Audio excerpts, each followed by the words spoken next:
நேரடியாக தேவனுடைய வார்த்தைக்கு நேராக கடந்து போகலாம். எங்கள் அம்மாவுக்கு 74 வயது.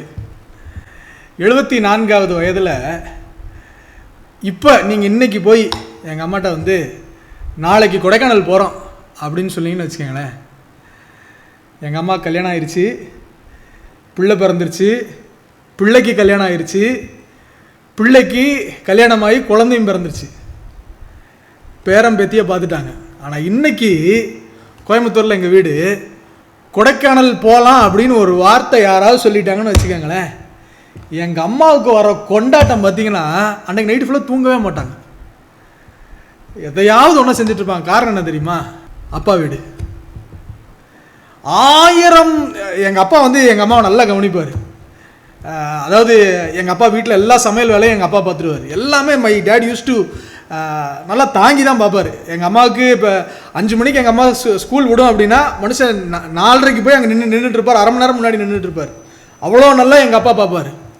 ஆனாலும் என்ன தான் பார்த்தாலும் வச்சாலும் இந்த அப்பா வீடு அப்படின்னு வந்துருச்சுன்னு வச்சுக்கோங்களேன், எங்கள் அம்மாவுக்கு இருக்கிற கொண்டாட்டமே வேறு. இந்த ராத்திரி வேளையில் உங்களுக்கு சொல்லுகிறேன், தகப்பன் வீடு என்றென்றைக்குமே ஒரு விசேஷித்த வீடு. நீங்கள் வந்திருக்கிறது ஏதோ எதேச்சியாக நீங்கள் உள்ளே வரவில்லை, ஏதோ காரணம் இல்லாமல் நீங்கள் உள்ளே வரவில்லை. அவருடைய அனாதி தீர்மானத்தின்படி நீங்கள் வந்திருக்கிற இடம் ஒரு தகப்பனுடைய வீட்டிற்குள்ளாக வந்திருக்கிறீர்கள். வேதாகமத்தில் பார்க்கும்போது யாக்கோபு ஒரு நாள் ஜெபம் பண்ணுறான். என்ன ஜெபம் பண்ணுறான் அப்படின்னா, தன்னுடைய வீட்டை விட்டு அவன் வெளியே ஓடி போகிறான். ஓடி போகும்போது ஒரு கல்லின் மேல் தன் தலையை வைத்து அவன் தூங்கி முடித்து விட்டு அடுத்த நாள் காலையிலே அவன் எழும்பி அடுத்து பிரயாணம் பண்ணணும். எங்கே போகணும் எப்படி போகணும்னு தெரியாது. ஆனால் அந்த ராத்திரியில் அவன் ஜெபம் பண்ணுகிறான். என்ன ஜெபம் பண்ணுறான் அப்படின்னா, ஆதியாகமம் புஸ்தகம் 28வது அதிகாரம் 21வது வசனத்தில், என்னை என் தகப்பன் வீட்டிற்கு சமாதானத்தோடு திரும்பி வர பண்ணினால் கர்த்தர் எனக்கு தேவனாயிருப்பார். அவன் வேற எதையும் கேட்கலங்க, எனக்கு பொண்ணு பொருள் கொடு, என்னை காப்பாத்திரு, எனக்கு சாப்பாடு கொடு, அவன் எதுவுமே ஜெபம் பண்ணல. ஹிஸ் பிரேயர் வாஸ், என்னை என் தகப்பன் வீட்டிற்கு திரும்பவும் கொண்டு வர வேண்டும் என்பதுதான் அவனுடைய ஜெபம். சரி, ஆண்டவர் அங்கிருந்து ஒரு நாள் ஜெபம் பண்ணிட்டான். ஜெபம் பண்ணதுக்கப்புறம் அவன், அண்ணா இந்த நம்பர் 1 இருக்கிற அந்த இதை மட்டும் கொஞ்சம் கம்மி பண்ணுங்க, உயின்னு ஒரு சத்தம் வந்துட்டு கிடக்கு, அந்த ரொம்ப கம்மி பண்ணிட்டீங்க, கொஞ்சம் மட்டும். அப்போ இவன் அந்த இடத்துலேருந்து கிளம்பி போயிட்டான், மாமனார் வீட்டுக்கு போயிட்டான், மாமாவோட வீட்டுக்கு போயிட்டான். அங்கே மாமாவோட வீட்டுக்கு போய் அங்கே பொண்ணும் பொருளும் எல்லாத்தோட அவன் ஒரு பெரிய செல்வந்தனாய் மாறிவிட்டான். ஆடு மேய்ச்சி மேய்ச்சி மேய்ச்சி மேய்ச்சி பெரிய செல்வந்தனாய் மாறிவிட்டான். இப்போ காலங்கள்லாம் போனதுக்கப்புறம் வருஷங்கள் ஓடிருச்சு, 14, 18, 20 வருஷம் ஓடிருச்சு. அப்போ 20 வருஷம் போனதுக்கப்புறம் ஒரு நாள் தன்னுடைய மனைவி பிள்ளைகள் எல்லாம் கூட்டிகிட்டு மாமனார் வீட்டிலேருந்து கிளம்பி வந்துட்டான். கிளம்பி வரும்போது ஒரு இடத்துல வந்து அவன் தங்கி இருக்கிறான். அப்பொழுது அவனுடைய மாமனார் அவனை துரத்தி கொண்டு வருகிறான். துரத்தி கொண்டு வந்து அந்த மாமனார் சொல்லுகிற வார்த்தை என்னன்னா, ஆதியாகமம் புஸ்தகம் 31:30, இப்பொழுதும் உன் தகப்பன் வீட்டில் மேல் உள்ள வாஞ்சையினால் புறப்பட்டீர். உங்க அப்பா வீட்டு மேல உனக்கு ஆசை இருந்துச்சு, அது எனக்கு தெரிஞ்சிச்சு, நீ கிளம்பிட்ட. ஆனா போகும்போது என் விக்கிரகத்தை ஏன்டா தூக்கிட்டு போற அப்படின்னு சொல்லி மாமனார் கேட்கிறார். யார்கிட்ட அப்படின்னா, 14 வருஷம் வேலை செஞ்சு பிள்ளை பெற்று பெரிய ஆஸ்தி சம்பத்தோட கிளம்பி போற மனுஷனுக்கு அவனுடைய வாஞ்சை எல்லாம் என்னவா இருந்தது என்று சொன்னால், தகப்பன் வீடுதான் அவனுடைய வாஞ்சையாய் இருந்தது. இந்த ராத்திரி வேளையில் சொல்லுகிறேன், உங்களுடைய வாஞ்சை தகப்பன் வீட்டின் மேலே இருக்க வேண்டும். எந்த தகப்பன் வீட்டின் மேலே இருக்க வேண்டும்? பரலோக தகப்பன் வீட்டின் மேலே உங்களுடைய வாஞ்சையை வைத்துக் கொள்ளுங்கள். இந்த பூமியில நாம் இருக்க போகிற நாட்கள் கொஞ்ச நாட்கள். இந்த பூமி அழிந்து போகும், இந்த பூமி ஒண்ணுமில்லாம போயிடும். நம்ம சம்பாரிச்சு வைத்ததெல்லாம் சொத்துக்கள் சுகங்கள் எல்லாம் அழிந்து போகும் ஒரு நாள். ஆனால் கைவேலை அல்லாத பொன் வீடு நம்முடைய தகப்பன் நமக்காக கட்டி வைத்திருக்கிற ஒரு வீடு உண்டு. அந்த வீட்டின் மேலே வாஞ்சை உள்ளவர்களாக இருங்கள். Have your mind set upon your father's house which is in heaven.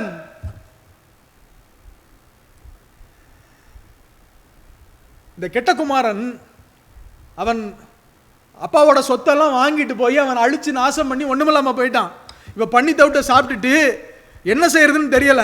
ஒருவேளை நான் அந்த சூழ்நிலையில் இருந்தேன்னா எனக்கு ஒரு ஈகோ உதச்சிருக்கும். அந்த ஆளு காசு தானே வாங்கிட்டு வந்து நம்ம ஒண்ணுமில்லாம ஆக்கிட்டோம், இனி திரும்ப அங்கே போய் எப்படி கெஞ்சறது, எப்படி அங்கே போய் நம்ம நிற்கிறது, வேற எதையாவது செஞ்சு பொழைச்சிக்குவோம், இல்லாட்டி தற்கொலைகளுக்கு பண்ணிக்குவோம். அப்படின்னு யோசிச்சிருக்கலாம். ஆனால் இந்த கெட்ட குமாரன் என்ன சொல்கிறான் அப்படின்னா, நான் எழுந்து என் தகப்பன் வீட்டுக்கு போய், தகப்பனே பரத்துக்கு விரோதமாகவும் உமக்கு விரோதமாகவும் பாவம் செய்து இந்த ராத்திரி வேளையில் சொல்லுகிறேன், ஒருவேளை ஆண்டவருக்கு விரோதமாக பாவம் செய்துட்டு இந்த ஆலயத்துக்குள்ளே வந்திருந்து திரும்ப நம்ம இந்த ஆலயத்துக்கு ஆண்டவர்கிட்ட போகணுமா? இந்த ஆண்டவர் எனக்கு தேவையா? எப்படி போய் திரும்ப நான் மனசை ஒப்புரவாக்குன்னு நினச்சிட்டு இருந்தீங்களா? இந்த ராத்திரியில் சொல்லுகிறேன், நீங்கள் போவதற்கு சரியான ஒரு இடம் தகப்பன் வீடு. தகப்பன் வீட்டை மட்டும் விட்டுறாதீங்க. Don't ever forget your father's house. I'm not talking about your earthly father, but I'm talking about your heavenly father. You might be going through tough situation. You might be going through financial issues. You might be going through times of trouble, but through it all, don't forget your father's house. It is in the father's house there is peace. It is in the father's house there is satisfaction. It is in the father's house there is riches and glory. It is in the father's house that he is waiting for you. காத்திருக்கிற உங்களுக்காக wait பண்ணிட்டு இருக்கிற ஒரே ஒரு ஆள் யாருன்னா உங்கள் தகப்பன் மாத்திரம்தான். இந்த ராத்திரி வேளையில உங்களுக்கு சொல்லுகிறேன், தகப்பன் வீட்டுக்கு திரும்பி வாருங்கள். Come to the father's house. அப்பாட்ட போய் சொல்லிடலாம். 1000 நாள் இப்போ கொண்டாத்துல பாட்டு கொண்டாத்துக்கு முன்னாடி பாட்டு பாடினோம்ல, அப்பா நான் பிள்ளைதான்ப்பா, நான் தப்பு செஞ்சாலும் பிள்ளைதான், நான் உங்களை விட்டு ஓடினாலும் பிள்ளைதான், உங்களை மறுதளிச்சாலும் பிள்ளைதான், நான் உம்முடைய பிள்ளை என்று சொல்லி தகப்பன் வீட்டிற்கு வாருங்கள். இன்னைக்கு இந்த தகப்பன் வீட்டுக்கு வாருங்கள் என்று சொல்றது என்னுடைய செய்தி அல்ல. ஆண்டவர் நம்ம எல்லாம் பார்த்து தகப்பன் வீட்டுக்கு வர ஆயத்தமாய் நீங்கள் இருப்பீர்கள் என்றால், if you will change your heart this evening towards the house of God, towards the father's house, ஆண்டவர் நமக்கு ஒரு வாக்குத்தத்தம் கொடுக்கிறாரு. எரேமியா 31வது அதிகாரம் 9வது வசனத்துல கர்த்தர் ஒரு வாக்குத்தத்தத்தை கொடுக்கிறார். அந்த வாக்குத்தத்தத்தை உங்களுக்காக நான் வாசிக்கிறேன். அழுகையோடும் விண்ணப்பங்களோடும் வருவார்கள். They will come with tears and weeping and with prayers and supplication. அவர்களை நான் வழி நடத்துவேன். I will guide them. நான் அவர்களை வழி நடத்துவேன். அவர்களை தண்ணீர் உள்ள நதிகள் அண்டைக்கு இடராத செம்மையான வழியிலே நடக்க பண்ணுவேன். இஸ்ரவேலுக்கு நான் பிதாவாயிருப்பேன், எப்ராயிம் என் சேஷ்டபுத்திரன். இன்னைக்கு மாத்திரம் நான் சொல்லுகிறேன், இந்த ராத்திரி வேளையில if you will change your heart to come back to the father's house, if you want to come to the father's house, God is wanting to give you a promise. You will come with tears and with supplication, but I will lead you into still waters and I will be your father. நான் உங்க தகப்பன் இல்லைங்க, உங்க தகப்பன் உங்களுக்கு தகப்பன் அல்ல. ஆனால் வானத்தையும் பூமியையும் அண்ட சராசரங்களையும் உண்டாக்கினவர் நான் உங்களுக்கு தகப்பனாய் இருப்பேன் என்று சொல்லுகிறார். கரங்களை உயர்த்தி எல்லாரும் அல்லேலூயா சொல்லாமா? அல்லேலூயா. அவர் நமக்கு தகப்பனாய் இருக்க ஆசைப்படுகிறார். He wants to be our father. இந்த உலகத்திலேயே கிறிஸ்தவர்களுக்கு கிடைத்த மிகப்பெரிய ஒரு ஆசீர்வாதத்தை நான் உங்களுக்கு சொல்லுகிறேன். உலகத்தில் 1000 மதங்கள் இருக்கிறது, 30 முக்கோடி தெய்வங்கள் உண்டு என்று சொல்லுகிறார்கள். ஆனால் இந்த தெய்வத்தை எல்லாம் கும்பிடுறவங்க எல்லாம் ஒருத்தங்க கூட ஒரு நாள் கூட அவங்க சாமிக்கு முன்னாடி போய் நின்று அப்பான்னு சொன்னதில்லைங்க. ஆனால் உங்களுக்கும் எனக்கும் ஆண்டவர் நமக்கு சொல்லி கொடுத்த ஜெபமே எப்படிப்பட்ட ஜெபம்னா, மத்தேயு 6வது அதிகாரம் 9வது வசனத்துல நீங்கள் ஜெபம் பண்ண வேண்டிய விதமாவது பரமண்டலங்களில் இருக்கிற எங்கள் பிதாவே அப்பா அப்படின்னு ஜெபம் பண்ணுங்கப்பா. சாமி அப்படின்னு ஜெபம் பண்ணாதீங்க. ஆண்டவர் நம்மளுக்கு எப்படி ஜெபம் பண்ண சொல்றாரு? அப்பா அப்படின்னு ஜெபம் பண்ணுங்க. நீங்களும் நானும் பெயர் பெற்ற ஜனங்கள். ஏன் தெரியுமா? அப்பான்னு கூப்பிடக்கூடிய அதிகாரத்தை கர்த்தர் நமக்கு கொடுத்திருக்கிறார். ரோமர் 8வது அதிகாரம் 15வது வசனத்தில் வாசிக்கும்படி, அந்தபடி திரும்பவும் பயப்படுத்துகிறதுக்கு நீங்கள் அடிமைத்தனத்தின் ஆவியை பெறாமல் அப்பா பிதாவே என்று அழைக்க பண்ணுகிற புத்திர சுவிகாரத்தின் ஆவியை பெற்றிருக்கிற. You have received the spirit to call him as Abba Father. அவர் நம்முடைய தகப்பன். எத்தனை பேர் விசுவாசிக்கிறீங்க ஆண்டவர் என்னுடைய தகப்பன்? கரங்களை உயர்த்தி ஒரு அல்லேலூயா சொல்லுங்களேன். சொல்லுங்க, எல்லாம் கையை மட்டும் தூக்குறீங்க. God is our father. அவர் எப்படிப்பட்ட தகப்பன் அப்படின்னு வாசிக்கும் போது சங்கீதம் 103வது அதிகாரம் 13வது வசனத்தில் வாசிக்கிறோம், தகப்பன் தன் பிள்ளைக்கு இறங்குகிறது போல இரக்கம் பண்ணுகிற தகப்பன் தான். அப்பா அம்மாருக்கு ஒரு பெரிய ஒரு இரக்கம் ஒன்று உண்டு. பிள்ளைகளை பார்த்துட்டா கோபப்படுவாங்க. Every father will be angry. ஆங்கிரின்னு வார்த்தையோட ஷார்ட் டெம்பர். ஆனால் அந்த ஷார்ட் டெம்பர் மத்தியில் அந்த அப்பாவுடைய இருதயத்தில் என்ன இருக்குன்னா, இரக்கம் உள்ள தகப்பன். நான் 4ஆம் கிளாஸ் படிச்சுட்டு இருக்கேன். ஒரு நாள் காலையில் எனக்கு பயங்கரமான வயிற்று வலி, என்னால் தாங்க முடியாத வயிற்று வலி. எங்கள் அம்மா டீச்சர், எங்கள் அம்மா கரெக்டாக 7:30க்கு ஸ்கூலுக்குள்ளே இருக்கணும். அதனால் எங்கள் அம்மா என்னை விட்டுட்டு போயிட்டாங்க. எங்கள் அப்பா நைட் ஷிஃப்ட் பார்த்துட்டு வராரு. எங்கள் அப்பா ஒரு மில்லில் வேலை பார்த்துட்டு இருக்காரு. எங்கள் அப்பா நிறைய ரொம்ப கஷ்டப்பட்டு வேலை பார்ப்பார். இந்த ஓட்டி பார்க்குற ஓவர் டைம் பார்க்குறதுனா கிட்டத்தட்ட 3 ஷிஃப்ட் 4 ஷிஃப்ட் ஓவர் டைம் பார்ப்பார். அப்படி ஒரு நாள் 3 ஷிஃப்ட் 4 ஷிஃப்ட் பார்த்துட்டு காலையில் ரொம்ப டயர்டாக வராரு. டயர்டாக வரும்போது நான் குதிச்சு அழுகிறேன். எனக்கு வயிறு வலிக்குது, எனக்கு அப்பண்டிசைட்டிஸ் வந்துருச்சு, எனக்கு ரொம்ப குதிச்சு அழுகிறேன். அப்போ எங்கள் வீட்டில் வண்டி வாகனங்கள்லாம் கிடையாது, ஒரு பழைய சைக்கிள் மட்டும்தான். அப்போ எங்கள்கிட்ட பெரிய பணம் பொருள் எதுவுமே இல்லை. என்னை வந்தவர் நான் பார்த்துட்டு இருக்க அழுகையை பார்த்துட்டு அப்படியே இப்படி இடது கையில் தூக்கிட்டு, நீங்கள் நல்லா யோசித்து பாருங்கள், சைக்கிள் ஓட்டுறவங்களுக்கு தெரியும், இடது கையில் என்னை இப்படி பிடிச்சிட்டு வலது கையை மட்டும் பிடிச்சிட்டு சைக்கிள் ஓட்டுறாரு. ஒவ்வொரு சிக்னலில் நிற்கும் போதும் வர்றவன்லாம் திட்டாரு, டேய் போ அந்த பக்கம், என் பையனுக்கு வயிறு வலி போ போன்ட்டு அப்படியே பிடிச்சி ஓட்டிக்கிட்டே போகிறாரு. எங்கே போகிறாருன்னா, கோயம்புத்தூரில் ரொம்ப காஸ்ட்லியான ஒரு சில்ட்ரன்ஸ் ஹாஸ்பிட்டல் இருக்குது, மாசானிக் ஹாஸ்பிட்டல். அவர் பாக்கெட்டில் அன்னைக்கு இருந்தது 10 ரூபாயோ 15 ரூபாயோ எனக்கு தெரியலை. என்ன நினச்சி போகிறாரோ, அவருக்கு அவருடைய மண்டையில் இருந்ததெல்லாம் யோசனையெல்லாம் என் பிள்ளை சரியாயிடணும்னு தூக்கிட்டு மனுஷன் அங்கே போனால் மெசானிக் ஆஸ்பத்திரியில் டாக்டர் இல்லை, அங்கே நர்ஸுக்கு தான் இருக்காங்க, அட்மிட் பண்ணுங்க, 10 மணி ஆகும் டாக்டர் வரக்குன்றாங்க. மனுஷன் அங்கிட்ட என்ன ஆஸ்பத்திரின்னு அவங்கள ஒரு கத்திட்டு என்னை தூக்கிட்டு திரும்ப ஓடுறாரு. இப்படியே ஓடி ஓடி ஓடி ஆஸ்பத்திரி போய் கடைசியில் கவர்மெண்ட் ஆஸ்பத்திரியில் போய் டாக்டர்கிட்ட கெஞ்சி கதறி என்னை இப்போவே ஆப்ரேஷன் பண்ணணும் அப்படின்னு சொல்லி அடுத்து 10 நிமிஷத்தில் எனக்கு ஆப்ரேஷன் தியேட்டருக்குள்ளே தூக்கிட்டு போயிட்டாங்க. நான் ஏன் இதை சொல்கிறேன் என்றால், மனதுருக்கம் உள்ள தகப்பன் நமக்கு உண்டு. எங்கள் அப்பாவே உலகத்தில் இன்னைக்கு அவர் எங்கூட இல்லைங்க, என்னை விட்டுட்டு போன எங்க அப்பாவே இவ்வளவு மனதுருக்கம் உடையவராக இருப்பார் என்றால், வானத்தையும் பூமியும் அண்ட சராசரங்களை படைத்து முடிவு வரை நான் உங்களுடனே இருப்பேன், நான் உங்களை திக்கற்றவர்களாக விடேன்னு வாக்குத்தத்தம் பண்ணின தகப்பன் எவ்வளவு மனதுருக்கம் உள்ளவர். He is a compassionate God. அதனால அவர் கம்பேஷனேட்டா இருக்கனால எல்லா தகப்பன்மாருக்கு சொல்றேன், நம்மளால எப்படி இருக்கணும்னா we should be compassionate.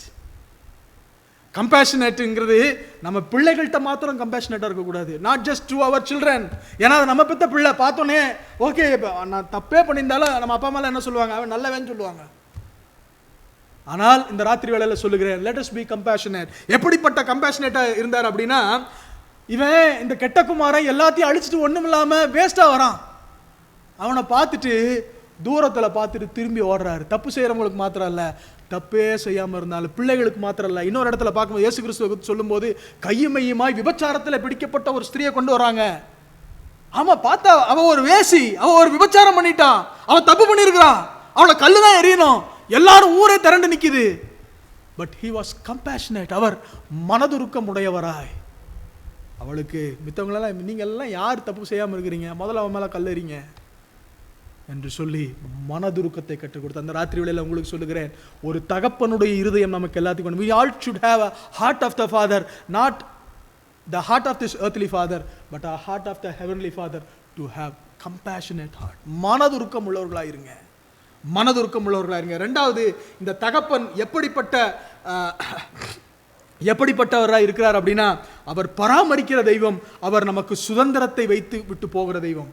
மத்தேயு 7வது அதிகாரம் 16வது வசனத்தில் சொல்லும்போது, பொல்லாதவர்களாகிய நீங்கள் உங்கள் பிள்ளைகளுக்கு நல்ல ஈவுகளை கொடுக்க அறிந்திருக்கும் போது பரலோகத்தில் இருக்கிற உங்கள் பிதா வேண்டிக் கொள்ளுகிறவருக்கு நன்மைகளை கொடுப்பது அதிக நிச்சயம் அல்லவா. If you fathers who are evil, தப்பு செய்கிற ஃபாதர்ஸ் நீங்களே உங்க பிள்ளைகளுக்கு நல்ல ஈவுகளை கொடுக்க நீங்கள் முடியும் போது பரலோகத்தில் இருக்கிற உங்கள் பிதா நல்ல ஈவுகளை கொடுக்க மாட்டாரா? அவர் எப்படிப்பட்ட தகப்பன்னா, நல்ல ஈவுகளை கொடுக்கிற ஒரு தகப்பன். பெற்றோருக்கு தகப்பன்மாருக்கு சொல்லுகிறேன், உங்கள் பிள்ளைகளுக்கு நல்ல ஈவுகளை கொடுத்துட்டு போங்க. ஒரு வசனம் இருக்கு, நீதிமொழிகள் 13:22, நல்லவன் தன் பிள்ளைகளுக்கு சுதந்திரம் வைத்து விட்டு போகிறான். He keeps inheritance for his children. If you want to be a good dad, keep inheritance for your children. நீங்க அழிந்து போகிற சுதந்திரத்தை வைக்காம போங்க. You keep inheritance in this earth. கண்டிப்பா வச்சுட்டு போங்க, உங்க பிள்ளைகள் சுகித்திருப்பார்கள். ஆனா பூமியில அழிந்து போகிற சுதந்திரத்தை தாண்டி ஒன்ன வச்சுட்டு போங்க, அழியாத நித்திய சுதந்திரத்தை வச்சுட்டு போங்க. Give your faith to your children. Don't leave your children without giving your faith. உங்கள் விசுவாசம் தான் இந்த உலகத்தை ஜெயிக்கிற ஜெயம். The faith that you have is something that you can conquer this earth without whatever you give or you don't give, but be sure to give your faith. தீமோத்தேயுனுடைய பாட்டியும் அம்மாவும் என்ன பண்ணாங்க அப்படின்னா, விசுவாசத்தை ஐநேக்கியாலும் லோவிசால என்ன பண்ணாங்க அப்படின்னா விசுவாசத்தை ஊற்றி வளர்த்தார்கள். they gave him the faith.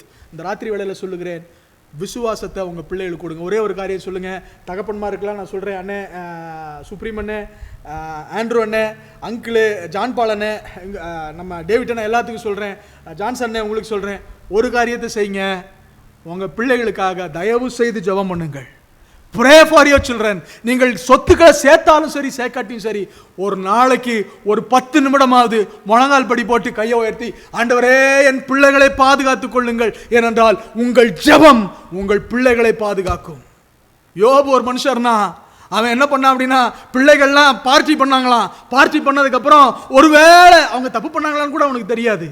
ஆனால் அந்த மனுஷன் என்ன பண்ணானா, ஒருவேளை அவங்க தப்பு பண்ணியிருந்தாங்கன்னா என் பிள்ளை மேலே ஆபத்து வந்துருமேன்னு சொல்லி பிள்ளைகளுக்காக அவன் பலி செலுத்தி, ஆண்டவரை தண்டிச்சிடாதீங்க, ஆண்டவரை என் பிள்ளைகளை காப்பாத்திருங்க அப்படின்னு சொல்லி அவர்களுக்காக வேண்டுதல் பண்ணுகிறோம். இந்த ராத்திரியில் சொல்லுகிறேன், if you want to be a good dad, point number 1, be compassionate. If you want to be a good dad, give inheritance, an inheritance that will not be corrupted, that cannot be defiled, that cannot be destroyed.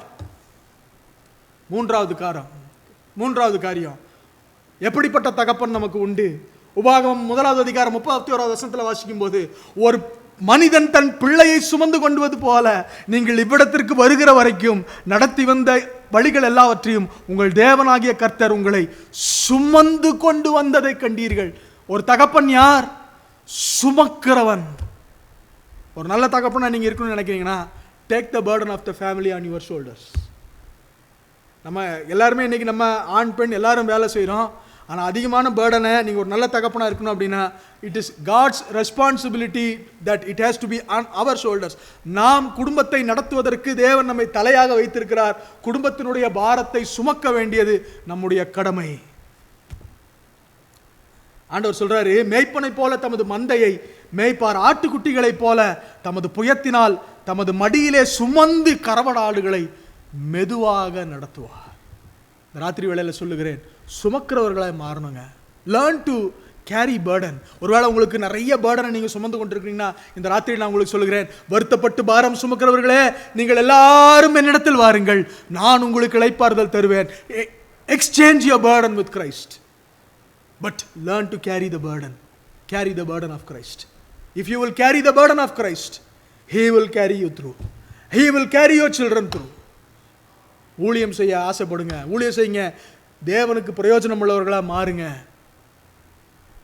உங்கள் பாரத்தை, உங்கள் குடும்பத்தோட பாரத்தை சுமங்க. சுகின் சொல்லும்போது சொன்னார், அப்பா அப்படின்னு இருக்கிற அந்த மனுஷன் டக்குன்னு ஒரு வார்த்தை சொல்லுவார். என்ன தெரியுமா? பார்த்துக்கலாம்ப்பா. அந்த ஒரு வார்த்தை அப்படியே என்னமோ எவனோ ஒருத்தன் வந்து ஒரு $2 மில்லியன் கையில் கொடுத்த மாதிரி ஒரு ஃபீலிங் இருக்கும். நான் சொல்லுகிறேன், பெற்றோராக இருக்கிற நம்ம பிள்ளைகள்லாம் நம்மகிட்ட வந்து பேசும்போது, பார்த்துக்கலாம் விடு, என்கரேஜ் பண்ணுங்க. உங்கள் பிள்ளைகளுடைய பாரத்தை நீங்கள் சுமந்து கொள்ள கற்றுக்கொள்ளுங்கள். உங்கள் பாரத்தை கர்த்தரிடத்திலே, கர்த்தர் சமூகத்திலே வைத்து கொள்ள கற்றுக்கொள்ளுங்கள். கடைசியாக ஒரு காரியத்தை பேசுகிறேன். யார் தகப்பன்? Who is a father? அவர் போதிக்கிறவர், அவர் வழி நடத்துகிறவர், அவர் ஆலோசனை கூறுகிறவர். சொல்லுங்க எல்லாரும், அவர் போதிக்கிறவர். சொல்லுங்க, நான் முடிக்க மாட்டேன் இல்லாட்டி. போதிக்கிறவர் சொல்லுங்க, நான் சொல்ல சொல்ல திரும்ப சொல்லுங்க. போதிக்கிறவர், வழி நடத்துகிறவர், ஆலோசனை கூறுகிறவர். பரம தகப்பன் எப்படிப்பட்ட தகப்பன் என்றால், 1 தெசலோனிக்கேயர் 2:12 தகப்பன் தன் பிள்ளைகளுக்கு சொல்லுகிறது போல நான் உங்களில் ஒவ்வொருவனுக்கும் புத்தியும் தேர்தலும் எச்சரிப்பும் சொன்னதை அறிந்திருக்கிறீர்களே. Paul is writing to the church of Thessalonica. என்ன சொல்றாரு அப்படின்னா, ஒரு அப்பா பிள்ளைக்கு புத்தி சொல்ற மாதிரி நான் சொல்லித்தரேன். அப்படின்னா என்னன்னா, ஒரு அப்பா யாருங்க? புத்தி சொல்லுகிறவர். ஆனால் நமக்கு பிடிக்காது தெரியுமா? புத்தி சொல்றது நமக்கு பிடிக்காது. எங்கள் அப்பா உயிரோடு இருந்தப்ப நான் யூஎஸ்ல இருப்பேன். எங்கள் அப்பா ஃபோன் வந்தால் நான் கட் பண்ணி விடுவேன். ஏன் தெரியுமா? எல்லாத்துலேயும் நம்மளுக்கு அட்வைஸ் கொடுப்பார். ஃப்ரீ அட்வைஸ் நிறையா கொடுப்பார். அவருக்கு காரை பற்றி தெரியாது, அதுவும் யூஎஸ்ல இருக்க காரை பற்றி சுத்தமாக தெரியாது. அந்த காரை வாங்காதப்பா, இந்த காரை வாங்குப்பா, இங்கே இப்படி ஓட்டுப்பா, அங்கே அப்படி ஓட்டுப்பா அப்படின்னு நம்மளுக்கு இன்ஸ்ட்ரக்ஷன் கொடுத்துட்டே இருப்பாருன்னு சொல்லி ஃபோன் வந்துச்சுன்னு வச்சுக்கோங்களேன், கட் பண்ணி விட்டுருவேன், பேச மாட்டேன். எங்கள் அம்மா 2 சொல்லுவாங்க, உங்கள் அப்பாட்ட ஒரு 2 வார்த்தை பேசேண்டா, ஏன்டா பேசாமல் இருக்க, பேசேண்டா அப்படிம்பாங்க. நான் அவர்கிட்ட போய் என்னத்தம்மா பேசுறது, சும்மா ஏதாவது அட்வைஸை கொடுத்துட்டு இருப்பாருமா, ஃபோனை வச்சிருவேன். ஆனால் நான் இன்னைக்கு சொல்லுகிறேன், எங்கள் அப்பா is no more. I have nobody to call me and say இப்படி போடா அதை செய்டா அப்படின்னு சொல்கிற ஆள் இல்லைங்க. இன்னைக்கு இந்த ராத்திரி வேளையில் சொல்லுகிறேன், உங்கள் தகப்பனுடைய ஆலோசனைகளை தள்ளி விடாதிருங்கள். If you want to be a good dad, teach your children. Ask God how to bring up your children. மனோவான ஒரு தகப்பன் இருந்தார். நியாயாதிபதிகள் புஸ்தகம் 13வது அதிகாரம் 12வது வசனத்தில் வாசிக்கும் போது, மனோவாவுக்கு பிள்ளை இல்லை ரொம்ப நாளா. மனோவாவுக்கும் அவனுடைய மனைவிக்கும் பிள்ளை இல்லை. பிள்ளை இல்லாமல் ஒரு நாள் ஏஞ்சல் ஆஃப் த லார்ட் அவங்களுக்கு வந்து தரிசனம் கொடுத்து மனைவிட்ட சொல்லிட்டாங்க, நீ பிள்ளை பெற போகிற அப்படின்னு சொல்லி மனைவிட்ட சொன்ன உடனே மனோவா ஓடி போய் என்ன கேட்கிறார் அப்படின்னா, ஆண்டவர்கிட்ட திரும்ப, நீர் சொன்ன காரியம் நிறைவேறும் போது அந்த பிள்ளையை நான் எப்படி வளர்க்க வேண்டும்? இங்க இருக்கா தகப்பன் மாட்ட கேட்கிறேன், எத்தனை பேர் நம்ம பிள்ளைய வளர்க்குறோம்? நம்ம நிறைய நேரத்தில் என்ன நினைக்கிறோம், it is the responsibility of mother. அம்மா தான் பிள்ளைய வளர்க்கணும், படிக்கிறதெல்லாம் நீ பார்த்துக்க. நான் எங்கள் வீட்டில் அப்படி தான் சொல்கிறேன் என் ஒய்ஃப்ட்ட, ஐயோ அந்த படிப்பு பற்றிலாம் என்கிட்ட பசங்களை கொண்டு வந்துடாது, எனக்கு சத்தியமாக தெரியாது, விளங்கவும் மாட்டேங்குது, நான் படித்ததே ரொம்ப கஷ்டம், இனி இவனுங்களுக்கு வேறு சொல்லிக் கொடுக்குறது ரொம்ப கஷ்டம், அவனை நீயே பார்த்துக்க. பட் ஆனால் மனவா என்ன பண்ணுறாருன்னா, வளர்க்க வேண்டியது யார் அப்படின்னா அப்பாவோட வேலை. ஆண்ட்ரோனே, எலேஜா வளர்க்க வேண்டியது யாரோட வேலை? உங்கள் வேலை. எலேஜாக்கு நீங்கள் என்ன பண்ணணும்னா, நீங்கள் கற்றுக் கொடுக்க வேண்டும். I know you are a good father. ஒரு நாள் எலேஜா வந்து என்கிட்ட சொன்னான், I have 3 boxes, 1 for investment, 1 for God and poor, இன்னொரு ஒரு 3 பாக்ஸ் எதுக்கு அப்படின்னா ஃபினான்ஷியல் ஹேண்ட்லிங். அவனுக்கு 6 வயசு. I'm proud of you. என்ன சொல்லித்தரேன், நம்ம பிள்ளைகளுக்கு தகப்பன்மார்கள் சொல்லித்தர வேண்டும். பரலோக தகப்பன் எப்படிப்பட்டவர் என்றால், அவர் நமக்கு கற்றுக் கொடுக்கிற தகப்பன். நான் உனக்கு போதித்து நீ நடக்க வேண்டிய வழியை உனக்கு காட்டுவேன், உன்மேல் என் கண்ணை வைத்து உனக்கு ஆலோசனை சொல்லுவேன். வலதுபுறம் திரும்பும் போதும் இடதுபுறம் திரும்பும் போதும் வழி இதுவே, இதில் நடவுங்கள் சொல்லுகிற சத்தம் உங்கள் காதுகளின் பின்னாலே கேட்கும். நம்ம வசனத்தில் வாசிக்கும். இந்த ராத்திரி வேளையில் சொல்லுகிறேன், உங்கள் பிள்ளைகளுக்கு ஜான் பாலனே, லாரினும் லூக்கும் பெரிய பிள்ளைகள் ஆகிட்டாங்க, பரவாயில்ல, ஒரு நாளைக்கு வாரத்தில் ஒரு நாள் பிடிச்சி அவங்கள உட்கார வச்சு இதை தான் பண்ணுங்கடா, இப்படி பண்ணுங்கடா, உட்காந்து பேசுங்க. அப்படியே லாரின் பார்க்குது. ஆனால் நீங்கள் சொல்லணும், இட் இஸ் யுவர் ரெஸ்பான்சிபிலிட்டி. பிள்ளையை கேட்டாலும் சரி கேட்காட்டியும் சரி, நம்ம சொல்ல வேண்டியது நம்முடைய ரெஸ்பான்சிபிலிட்டி. நம்மகிட்ட பரலோகத்துக்கு போகும்போது தகப்பன்மார்கிட்ட ஒரு கேள்வி ஆண்டவர் கேட்பார், என்ன தெரியுமா? உன் பிள்ளைகளை ஒழுங்காய் வளர்த்தீர்களா அப்படின்னு கண்டிப்பாக கேட்பார். ஏலி அவனுடைய வம்சம் ஒன்றுமில்லாமல் ஆனதுக்கு ஒரு காரணம் என்ன தெரியுமா? ஏன்னா அதுக்கப்புறம் அவங்க அந்த அந்த அந்த ஜீனியாலஜியில் they were not able to serve in the temple. அது காரணம் என்ன தெரியுமா? One reason, the father Eli did not take care of the children. உங்க பிள்ளைகளை அவர்கள் இஷ்டத்துக்கு விடாதீர்கள். ஒருவேளை இந்த புதிய தேசத்துக்கு நம்ம வந்திருக்கிறோம், இந்த தேசத்தில் பிள்ளைகள்லாம் நம்மளை காட்டிலும் அறிவுள்ளவர்களாக இருக்கலாம், நம்மளை காட்டிலும் பெரிய பெரிய காரியங்களை படிச்சிருக்கலாம், நம்மளை காட்டிலும் பெரிய டெக்னாலஜி அவங்களுக்கு இருக்கலாம். ஆனால் த்ரூ இட் ஆல் அவங்க எவ்வளோ பெருசு என்ன படித்து எப்படி இருந்தாலும் சரி, நம்மளை மதித்தாலும் சரி மதிக்காட்டியும் சரி, ஒரு காரியத்தை நான் வச்சுக்கோங்க, அவர்கள் நமக்கு பிள்ளைகள். அதனால உங்கள் பிள்ளைகளுக்கு சரியாய் வளர்க்க வேண்டியது கர்த்தர் உங்களுக்கு கொடுத்த கட்டளை நியமம். அதனால பிள்ளையை சரியாய் வளருங்க. உங்கள் பிள்ளைகளோடு உட்கார்ந்து நேரம் செலவழித்து உங்கள் பிள்ளைகளுக்கு கற்றுக் கொடுங்கள். ராத்திரி வேளையில் ஒரே ஒரு காரியத்தை சொல்லி நான் முடித்து விடுகிறேன். நான் யூஎஸில் இருக்கும்போது எங்கள் அப்பாவுக்கு ஆல் ஆஃப் அ சடன் எனக்கு ஒரு நாள் நான் கனவு காண்றேன், எங்கள் அப்பாவுக்கு ஸ்டமக்கில் கேன்சர் இருக்க மாதிரி கனவு காண்றேன். அப்புறம் எங்கள் அம்மாட்ட ஃபோன் பண்ணி, எங்கள் அப்பாவுக்கு ஸ்டமக் கேன்சர் இருக்குன்னு எனக்கு கனவு வருதுமா, அப்பா இறந்து போகிற மாதிரி கனவு கண்டேம்மா அப்படின்னு சொல்கிறேன். எங்கள் அம்மா அப்படிலாம் இல்லடா நல்லா இருக்காரு அப்படின்னாங்க. ஒரு 10-15 நாளில் எங்கள் அப்பாவுக்கு தாங்க முடியாத ஒரு வயிற்று வலி வந்தது. அதற்கப்புறம் என்னென்னு போய் தேடி அங்கே டாக்டர்கிட்ட போயெல்லாம் செக் பண்ணி பார்க்கும்போது ஸ்டேஜ் 4 கேன்சர். இப்போ இந்த ஸ்டேஜ் 4 கேன்சர் வந்தீங்கன்னா டாக்டர் வந்து கரெக்டாக 60 நாள்னு சொன்னாங்க. 60வது நாள் அதே போல் அவருக்கு ஜீவன் பிரிந்து விட்டது. ரொம்ப நல்லா டாக்டர் நினைக்கிறேன். அப்போ அந்த ஜீவன் பிரிகிற இடப்பட்ட ஒரு நாளில் என்ன நடந்துச்சு அப்படின்னா, ஒரு நாள் எங்கள் அப்பா நான் முதல்ல சொன்ன மாதிரி அன்வான்ட் அட்வைஸ் நிறையா கொடுப்பார். எங்கள் அப்பா என்ன பண்ணிட்டாருன்னா ஒரு தப்பு பண்ணார். அதாவது ஒரு குறிப்பிட்ட நகைகள்லாம் வீட்டில் வச்சுட்டு வந்திருந்தோம். எல்லா நகையும் கொண்டு போய் அவர் ஃப்ரெண்டுக்கு காசு வேணும்னு சொல்லி எல்லா நகையும் கொண்டு போய் என்கிட்டயோ ஜெனிஃபர்ட்டையோ யார்ட்டையுமே அதை பற்றி கேட்கல. ஒரு ஏரிய நகைகளை கொண்டு போய் வச்சு அவர் கொடுத்துட்டு ஒரு ஹோட்டலுக்கு நடத்துகிறவருக்கு அவருக்கு கடனை கொடுத்துட்டு வந்துட்டார். இப்போ அந்த ஹோட்டல்காருக்கு வந்து ஒரு ப்ராப்பர் ரிலேஷன்ஷிப்லாம் இல்லாமல் போயிட்டார். இப்போ பணத்தை வாங்குறது ஒரு பெரிய ஒரு கடினமான சூழ்நிலையாக போச்சு. இப்படிப்பட்ட சூழ்நிலையில் என்ன பண்ணுறோம் அப்படின்னா, எனக்கு பயங்கர கோபம். அது எப்படி என்கிட்ட கேட்காம இவர் இப்படி பண்ணலாம் அப்படின்னு சொல்லிட்டு ஃபோனை போட்டு எங்கள் அப்பா படுத்திருக்கிறாரு, எங்கள் அப்பாட்ட பேச முடியல, எங்கள் அப்பாட்ட திட்டுறேன். எனக்கு தெரியலை, எங்கள் அப்பாவை தான் திட்டுறேன். எங்கள் அம்மாட்ட எங்கள் அப்பாவை திட்டிகிட்டு இருக்கேன். எங்கள் அப்பா கேட்டுக்கிட்டு தான் இருந்திருக்கிறாரு. திட்டிலாம் முடிச்சுட்டு வந்துட்டேன். அடுத்த நாள் காலையில் எனக்கு ஃபோன் வருது, உங்கள் அப்பா ரொம்ப சீரியஸாக இருக்கார்ரா, உடனே கிளம்பி வாங்கடா, ரொம்ப சீரியஸாக இருக்காரு, கிளம்பி வாங்கன்னு. எனக்கு மனசு அடிச்சுக்குதுங்க. டாக்டருக்கு ஃபோன் பண்ணுறேன், டாக்டர் ஒரு 24 hours மட்டும் எப்படியாவது do something to hold his life. I will come back. I want to see my father and I want to apologize to him. இங்கேருந்து கிளம்பி உடனே யூஎஸ்லேருந்து கிளம்பி போகிறேன், துபாய் போகிறேன். என் ஃபோனை யாருமே வீட்டில் எடுக்கல. அப்போவே எனக்கு தெரிஞ்சிச்சு he is no more அப்படின்னு. நான் அங்கே போய் எங்களால் எங்கள் அப்பாட்ட சாரி கேட்க முடியல. ஏன் நான் அதை சொல்லுகிறேன் என்றால், treat your parents with all respect. ஒரு வார்த்தை வெல்லும், ஒரு வார்த்தை கொல்லும். எல்லா நாளும் நம்ம பெற்றோர் நம்ம கூட இருந்துட மாட்டாங்கங்க. ஒரு நாள் கர்த்தர்கிட்ட போயிடுவாங்க.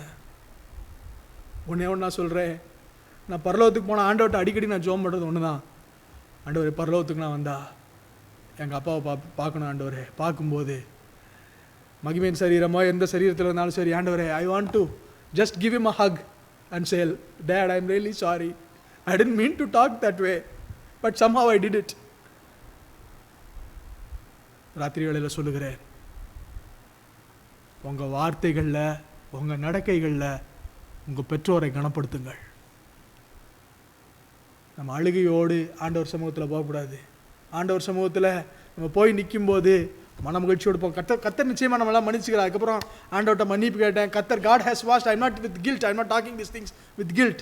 But what I'm saying is, don't go to that situation of feeling sorry. பெற்றோர்கள் எவ்வளோ நாள் இருப்பாங்கன்னு தெரியல.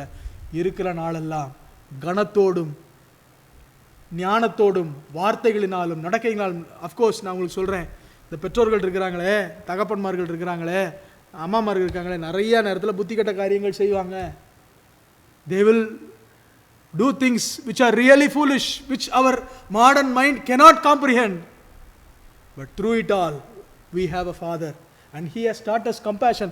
நமக்கு மனதுருக்கத்தையும் இரக்கத்தையும் உருக்கத்தையும் பராமரிப்பதையும் கற்றுக் கொடுக்கிறதையும் எல்லாவற்றையும் கற்றுக் கொடுத்த தகப்பன் நமக்கு இருக்கிறபடியினால், உங்கள் வார்த்தைகளில் எல்லாம், உங்கள் நடக்கைகளில் எல்லாம் கனத்தோடும் ஞானத்தோடும் உங்கள் பெற்றோர்களை நடத்துங்கள். எல்லா கண்களை மூடி நம்ம ஜெபம் பண்ணலாம். Let us pray in the presence of God.